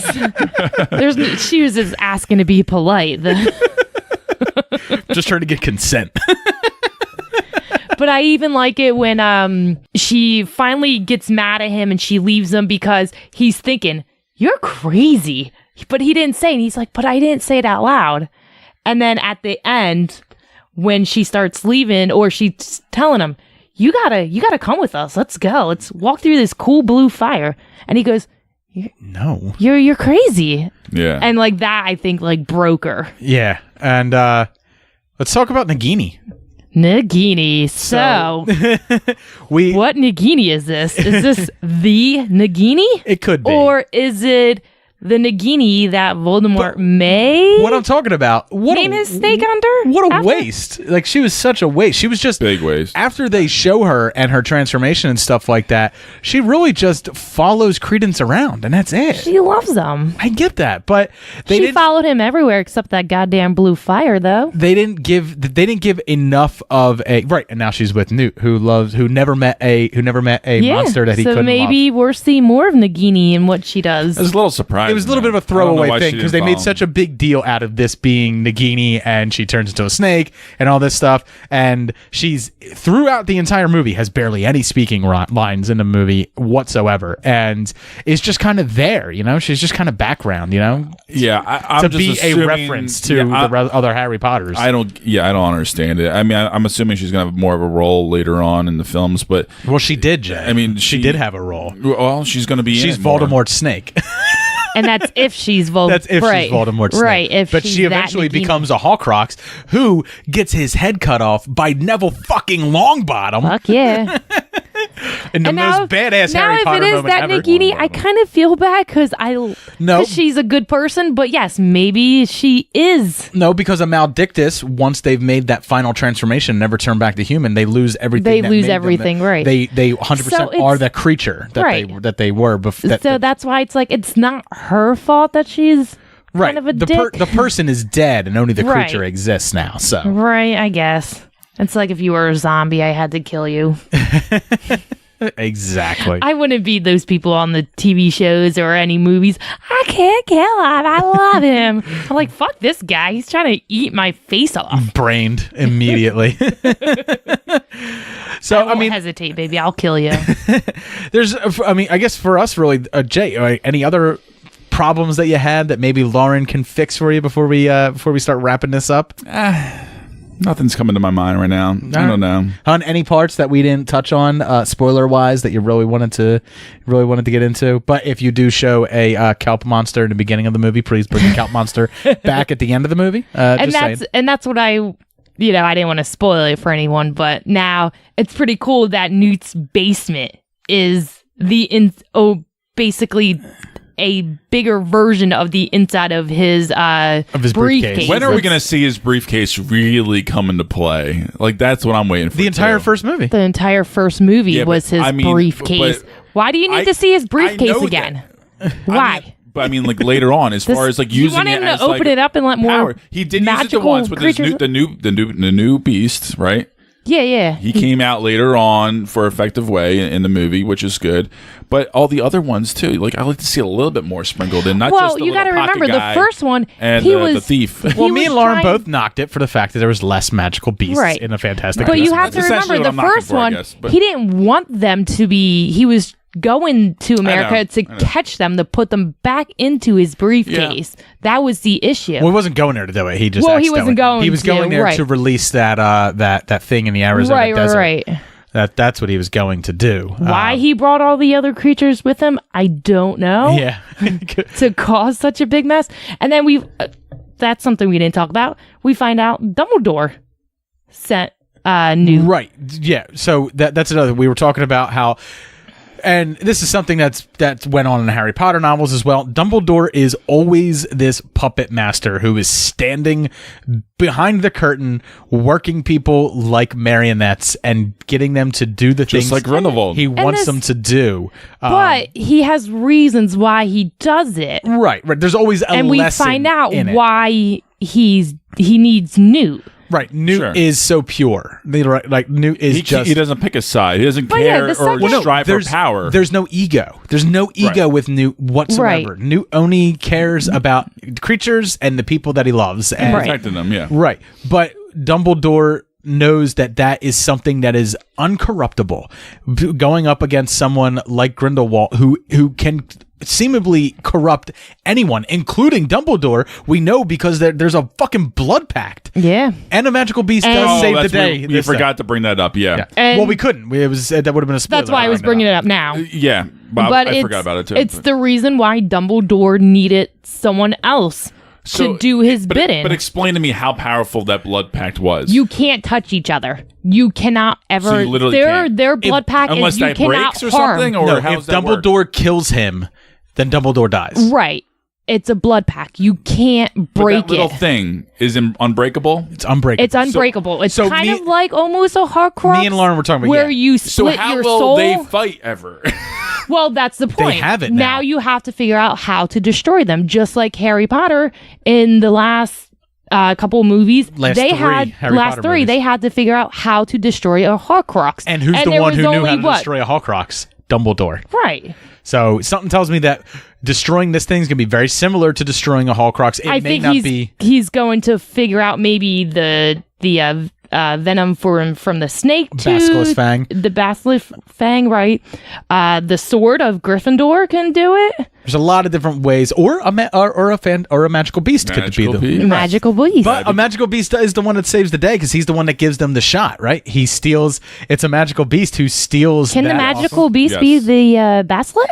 The basilisk? It could be. And then he hangs out. We don't know how long that thing's been down there. And he hangs out in Hogwarts basement until he's dead. Harry Potter and the Chamber of the Giant Snake. See, all this sounds a lot more exciting than what we actually saw on screen, I feel like. Because you're not into it. You're not into it. And You're Jay, not, you don't remember it on screen. But Jay, you don't remember. But what's his face in Harry Potter? Snape had to make a blood pact with Voldemort that he will do everything in his power to make sure that Malfoy destroys Dumbledore. And to break a blood pact is death. Right. So what do? He killed Dumbledore. On it all Dumbledore's comes order. back. Yes. It's all there. It's all there. Yeah, Jay, I think a lot of your dislike of it does come from the fact that you're not a fervent fan of it. You know, it's just not something that you are interested in digesting. You know, I think if you had watched all 8 Harry Potter films and Fantastic Beasts, did you at least pick up on McGonagall when they brought up her name? Oh, that's another thing fans are mad about. McGonagall was born in 1935, and therefore this takes place in 1927, which means it couldn't be the same Professor McGonagall that was in the other films. But Professor McGonagall could have a mom. That's like okay. So and then that's me. Or an aunt. That's me being upset when they say McLaggen. I'm like, that has to be Cormac. That can't be Cormac McLaggen. No shit. He probably had a grandfather that went to the same goddamn school. Which I think your enjoyment of it would have definitely been increased if you had a bigger fandom of it, but you don't, and that's fine. You know, there's a lot of fans out there that have my viewpoints too. I mean, so you know, it's not just fans that would have a better time at the movies. I think this is 100% a fan service film. I think it is. Whole way. Absolutely. Your level of enjoyment is increased by having fandom for it. It's also decreased depending on the depending type of fan on what kind of fan you are. Well, that's what I'm saying. Like some fans are not uber excited about it. So no, and I get why. But those are the same type of people who hate The Last Jedi for a lot of reasons that have to do with their fandom and not so much the movie itself. You know, I'm picking the movie apart for my problems that I had with the movie, but the fan in me for it had a great time. I liked picking up those little Easter eggs and stuff. I just realized that it was just kind of boring. And again, the people must remember J.K. Rowling, she always has a plan. Always. Yeah. Never doubt her. And look, it's just another one of those movies where I'm like, okay, well, I'm looking forward to the next one. Better luck next time. And I do. I think it really will. I mean, it keeps setting itself up for maybe you'll give it a B next time around. I hope you so. went from a D to C? I hope so. Yeah. So that's going to do it for Super Movie Brothers tonight. I want to thank everybody for listening. If you want to weigh in on anything we discussed tonight, especially Fantastic Beasts, The Crimes of Grindlewald, reach out to us on Twitter at Super Movie Pod. You can also check Jay out over on the Facebooks, Super Movie Bros Podcast on there. If you want to check out the 3 beers that we reviewed tonight, you can head over to our Instagram, which is Super Movie Bros Beer. And if you did have a Harry Potter viewing marathon and you drank way too much of that butterbeer, make sure that you head over to www.forhangovers.com. Pay our sponsors a visit. Check out some of the products they have available to cure your hangover and use our promo code SMBFish at checkout. And then, of course, you can check out all the shows that are part of the Podfix Network. Head over to www.podfixnetwork.com. I want to thank everybody who supports us on Patreon, because you are the reason that this show continues going. You keep the lights on for us. So I want to thank all of our producers, Alex Duty Dutram, Chris Brayton, Jason Short, Justin Winters, Kimberly Rosales, Neil Matz, and Thomas Antonucci. Thank you guys for being our producers and your support.